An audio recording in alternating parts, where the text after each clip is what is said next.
Il était une fois, dans un royaume oublié d'Afrique, un jeune garçon nommé Kiala. Il vivait dans un petit village au bord du fleuve Nzadi, où les anciens racontèrent des légendes sur les rois puissants et les guerriers courageux. Kiala aimait écouter ces récits, mais il ne se doutait pas qu'un jour, son propre nom entrerait dans l'histoire. Kiala grandit dans la pauvreté, élevé par sa mère, une guérisseuse respectée du village. Un jour, alors qu'il explorait une grotte près de la rivière, il découvrit un médaillon d'or gravé d'étranges symboles. Dès qu'il le toucha, une voix résonna dans sa tête. « Le sang des rois coule en toi, Kiala. Le royaume oublié de Ngolomba t'appartient. Trouve la montagne sacrée et réclame ton trône. » D'abord incrédule, Kiala montra le médaillon à sa mère. En le voyant, son visage devint pâle. « Mon fils, tu es l'héritier des anciens rois. On t'a caché cette vérité pour te protéger. » Elle lui raconta alors comment son père, le dernier roi de Ngolomba, avait été trahi par son propre frère, Makondo, qui avait pris le pouvoir par la force. Kiala, encore bébé, avait été sauvé et caché loin du palais. Déterminé à découvrir son destin, Kiala partit en quête de la montagne sacrée, guidé par le médaillon. Son périple fut semé d'embûches.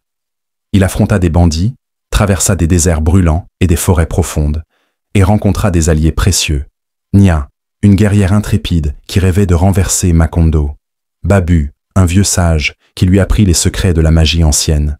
Tumba, un ancien général fidèle à son père, qui forma une armée pour le soutenir. Après des mois de voyage, ils atteignirent enfin la montagne sacrée. Là, Kiala plongea le médaillon dans une source magique, réveillant les esprits des anciens rois. « Tu es prêt, Kiala, va reconquérir ton royaume. » Armé du courage de ses ancêtres, Kiala mena son armée vers le palais royal. Makondo, averti de son retour, rassembla ses soldats pour un combat final. La bataille fit trembler la terre. Kiala, porté par la rage et l'amour pour son peuple, affronta Makondo en duel. Après un combat acharné, il réussit à désarmer le tyran et lui demanda de se rendre. Mais Makondo refusa. Dans un dernier acte de désespoir, il tenta de poignarder Kiala, mais c'est Nia qui s'interposa, recevant le coup à sa place. Enragé, Kiala acheva son oncle et déclara la fin de son règne. Avec la victoire de Kiala, le royaume de Ngolomba retrouva la paix. Nia survécut à sa blessure et devint sa plus fidèle conseillère.